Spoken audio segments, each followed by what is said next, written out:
my husband Ajit, he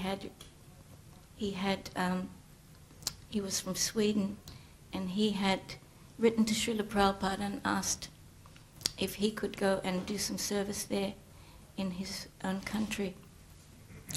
So when Srila Prabhupada actually came to Sydney at Glebe,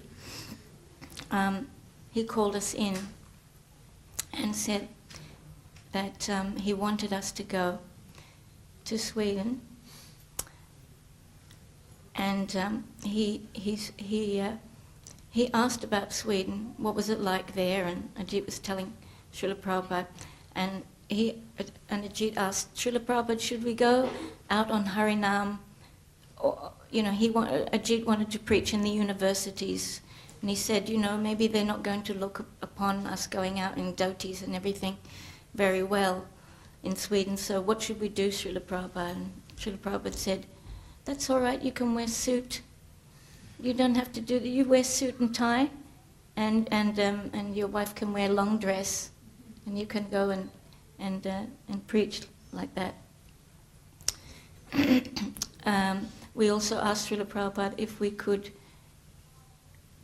could have deities, and Srila Prabhupada, because we were going to go to the first, I think it was Mayapur festival on the way to Sweden. We were going to go to India first, and then, we had planned to go overland to save money, but Srila Prabhupada told us, he said, no. He said, I realize you're very adventurous, young couple, but no, this is not very advisable, it's very dangerous, so you can save up a bit more money and fly. So we thought then we could go through India, and we asked Srila Prabhupada if we could buy deities, and we asked what kind of deities, and Srila Prabhupada said, yes, you can get Radha Krishna or Gauranitai.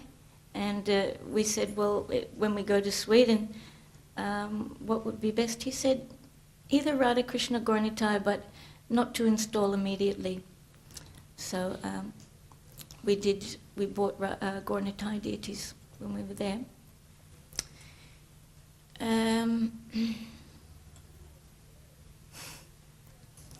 asked you that question. Then Srila Prabhupada, for about 10 minutes, he just sat there and he just looked at both of us. Very, very, just very, very deep. He was thinking. And then he opened his eyes very wide and he looked at me and he said, who do you love more, Krishna or your husband?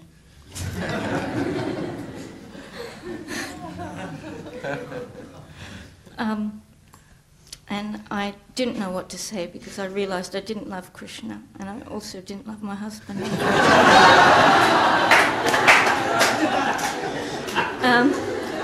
So I just kind of burst into tears. And Srila Prabhupada then had a very, very big grin on his face. So I just couldn't understand Prabhupada's mind, what he was thinking. Anyway, then Srila Prabhupada said, if you go to Sweden and preach on behalf of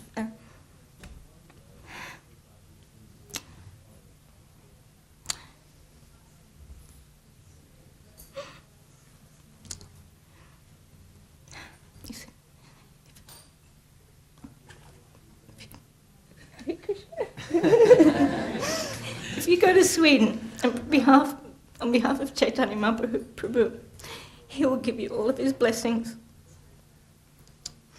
So we got the blessings of Srila Prabhupada to go to Sweden.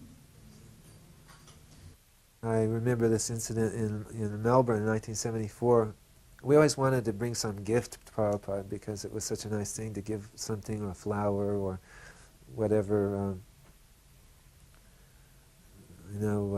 Devotees, when we were in Perth, Hansaduta Maharaj sent new shoes for Prabhupada all the way from Germany or something, and the reciprocation was Prabhupada sent him back his old shoes. I told the Sridhar. So devotees were always trying to think of something, give Prabhupada something. So I was in the temple room in St. Kilda one morning, and it's very crowded, and Prabhupada was arriving in his Vyasasan down that end. I was way up at this end. He couldn't see anything, but I heard Prabhupada say, "Don't touch the Bhagavatam to the floor." So I always pictured in my mind that his servant had maybe bowed down with his Bhagavatam in the hand and touched it to the floor. He's telling him, "Don't do that." So I thought, well, I had this idea to get a book cover made, and I asked one of the ladies who sewed for the deities to make this cover. And it had jari cloth and tassels and a pink lining from deity cloth remnants. And I thought that'd be a nice gift for Prabhupada. And I also bought some mangoes in town, some really nice peachy pink mangoes, which were out of season and hard to find. And I brought with those in a BTG box. I used to have these BTG boxes after the magazines were distributed. When Mataji had knitted a scarf for Prabhupada, a wool scarf, brown tassels. So when Prabhupada was in his room, he was speaking to pretty much a full room of devotees, serious subject matter. And I came in and I had this box, I sat down, I offered my obeisances, and I was just sitting and listening. And so there was a pause in the conversation, and Prabhupada looked at the box. He said, "So, what is this?" So the thing is, my mood was, I thought, I touched the microphone. The thing is, my mood was, I thought I had some good things for Prabhupada. I'd found some good gifts to give to Prabhupada. So I was, maybe you could say, puffed up. I was thinking, I got some pretty good things to offer here.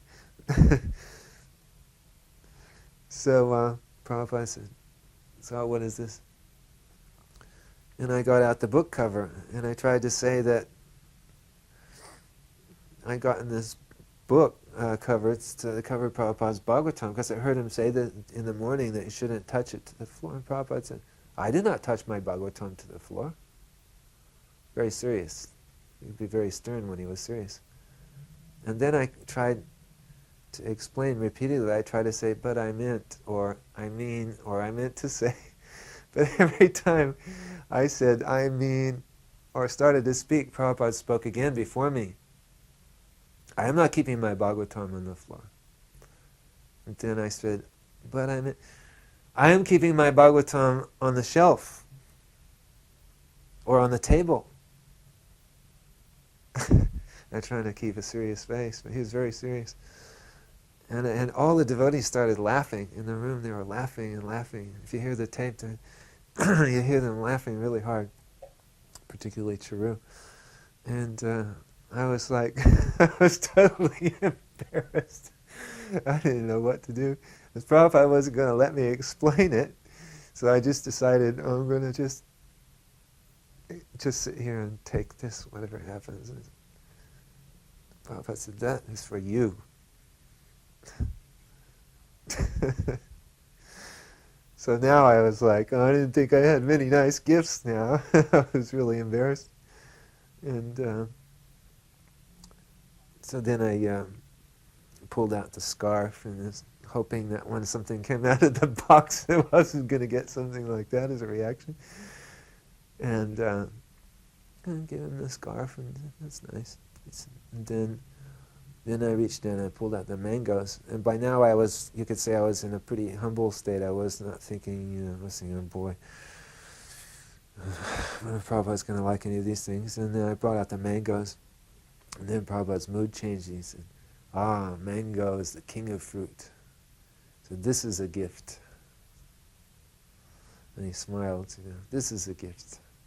And then I put the mangoes on his table there. He asked